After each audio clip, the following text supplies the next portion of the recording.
Well, President Cyril Ramaphosa says his government takes crime seriously. His government's intention is to increase the number of police because the ratio against the population and the communities is out of sync. Ramaphosa believes that there is a good coordination between the three levels of government. He also praised Cele for his intense, that's Minister Cele, for his intense focus to rid the country of criminality. Ramaphosa said crime is rooted in the socio-economic conditions of South Africa. He also said there are teams that will focus on specific areas such as bank robberies and crime in mining. Responding orally to a range of issues in Parliament, he said a presidential SOE council will streamline governance and will avoid having different operating strategies by creating coordination in areas including board appointments, transparent financial systems, procurement as well. Political analyst Angelo Fick joins us virtually to have a conversation about this. Angelo, great to have you. Thanks very much for joining us. Good morning, Leanne, and to your co-anchor and to your viewers. Thanks. So a lot of time obviously spent on questions relating to crime. That seemed to steal a lot of the attention. President saying he's confident that the minister and his team will succeed. I mean, is this again realistic? Because what we're seeing and the reality just doesn't seem that it is there. I mean, is this lip service based on police performance that seems to be losing the war on crime?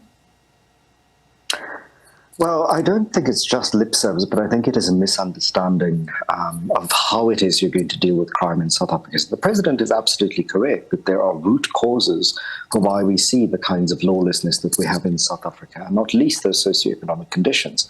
But also it's a lawless state because partly the way in which government behavior and the behavior of various officials deployed into government has generated this kind of lawlessness. You cannot have one system where people are expected as citizens to follow the rules, behave according to the law, and a slightly different system where the people who are the administrators of the law are not, required to follow the law. And so building a capable development state will be crucial to resolving the crime crisis, but also building a far more streamlined and specifically law-abiding government and administration is going to be crucial. You can't have, expectations that some people should follow the rules, but those who make the rules don't have to. And that, I think, is at the core of what is wrong in South Africa when it comes to policing. Simply creating more policemen and women to police us is not going to resolve the issue that leads to crime to begin with. Yeah, I mean, there were huge questions around the competency of the police minister, Cele, and many saying, he survived another reshuffle. And yet, when we look at the situation, and I know the picture is bigger. Obviously, there are many issues that contribute to this rampant crime rate. Whether we talk about the justice system that's not necessarily doing its work properly, and many other issues, but when we look at the crime rate, and many people just saying, how is it that you are surviving, Cele, and this still carries on unabated, and the president going forward and defending him once again? Talk to us about this. My imagination is that many people remain in cabinet, and Cele may be one of them, because they do valuable work for the Ramaphosa section of the African National Congress, and therefore they cannot be as summarily dismissed as many would imagine based on their performance. So yes, the Minister of Police has much to account for in terms of precisely what it is that's happening in the police services, how the provincial officials and the national officials that report to him have been able to, shortly, to put it in short terms, how they've not been able to explain to him why they're not doing their jobs properly and why the line down from them results in the kind of rampant criminality that we've seen. The failures of July 2021 have yet to be fully accounted for to the ordinary public in South Africa, why the police services behaved in the way they did, why it went on for as long as they did. And here, again, coordination between departments is going to be crucial if we're going to resolve this issue. And while the president speaks on other problems in his Q&A responses about coordinating between departments, if this is anything to go by, we have a real problem here. And I think, those larger systemic issues are there. And individuals like Mr. Cele need to take responsibility. And as long as the African National Congress, National Executive Committee, the president of the party and the Republic of South Africa do not fully hold individuals to account, what we'll see is the kind of problems where portfolios that are supposed to be managed to competence are not managed to competence, but there are no consequences for the people who manage those portfolios as badly as they do. Yeah. Yeah. And that's the reality. I mean, if we dig a bit deeper, the DA was very specific in asking for Ramaphosa to get rid of the police minister, saying that he's ineffective. But Ramaphosa defended him, saying it's through Cele that the penny dropped when he explained the imbalance in the ratio between the police and the population. I mean, is the president realistic when he said the penny dropped, given that he's been in government for 9 years now and crime in South Africa is truly out of control? Well, if the penny only dropped when, minister made this remark, it's as if we do not have a country in which there are massive amounts of research done into policing by people in our publicly funded universities. So in some senses, there is a mismatch between what our university researchers, the Human Sciences Research Council, the Centre for Scientific and Industrial Research, tells us about the state of our country and what politicians wait for their fellow politicians to pick up on, to pay attention to what's happening in the country. Publicly accessible, published research by publicly funded intellectuals in our universities tell us things about crime, the state of education, the state of the healthcare system. And this issue of the poor ratio between police people on the ground and communities, that's not new. We've known that for quite a while. And it is only one of several components that will have to be addressed because, yes, there are massively underserved communities for whom, there are real challenges for which you need personnel on the ground. But there are also structural issues that have to do with police training, police capacity, dealing with corruption in the police, given the levels of violence in the country. Police responses to violence cannot escalate the violence. Those are all issues that I think are encapsulated in the research of people who work on policing in South Africa. This is not new. Books are being published almost on a yearly basis, outlining what these challenges are and potential solutions to them. Yeah. Simply putting more police in place won't help if the trust deficit between the particular police people and their communities is also not fixed. Because why should people trust police officials in their communities who behave not in the interest of the community, but in the interest of an agenda that may serve other people, either in the community or in the political hierarchy? And it's also a monetary issue, and we did see the president acknowledging yesterday that police are discouraged due to the meagre salaries that they earn and an allowance of 13 Rand a day for the police. Now that's danger pay, 13 Rand a day.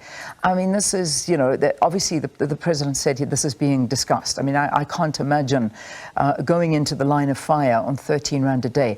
How come? And I ask this in and amongst what's happening as well, when we look at Nehawu and the strikes that are happening right now. Police and essential services are not prioritized given their work conditions in South Africa. While there is the view that ministers and senior government officials lived comfortably, I think it was John Steenhuisen, the leader of the DA, who said your ministers live like rock stars, and the president laughed at that.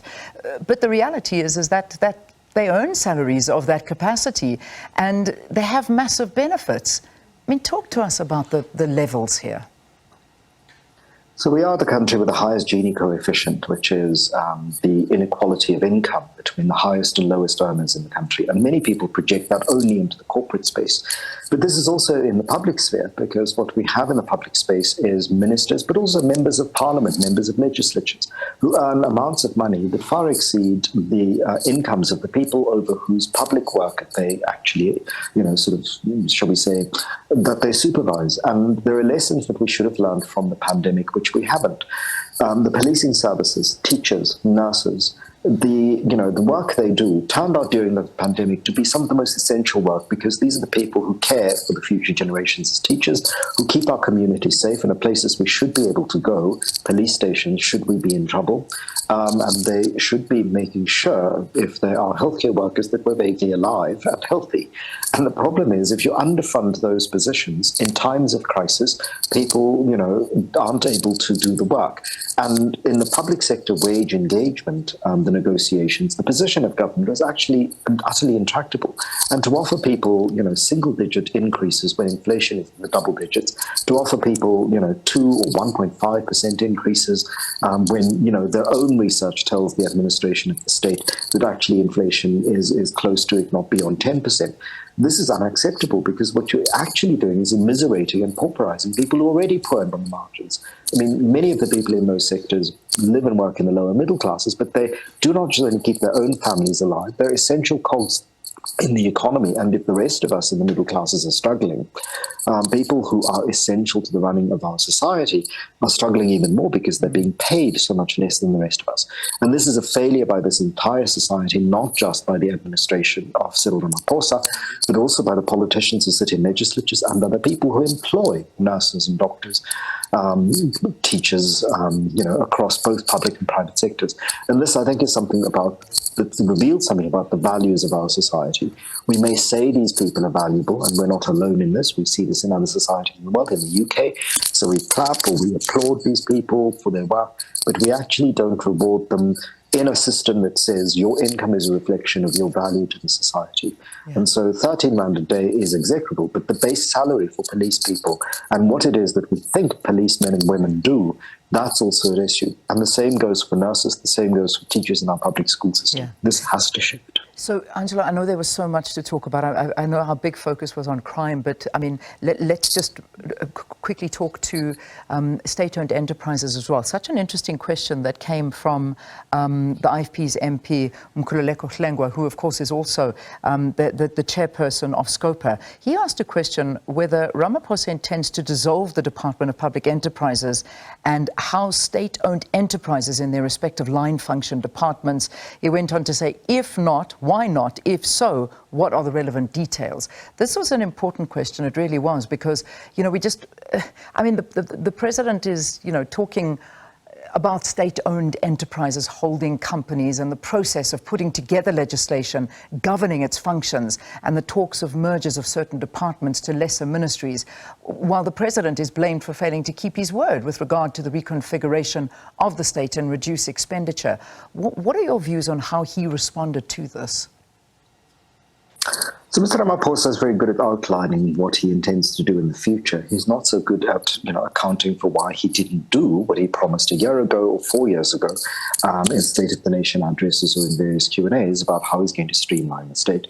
This is the man who came into office saying that the cabinet may have to be, in fact, when he was deputy president, that the cabinet should be streamlined and slightly smaller. In fact, what he's done in his cabinet reshuffle is to bloat cabinet and make it larger.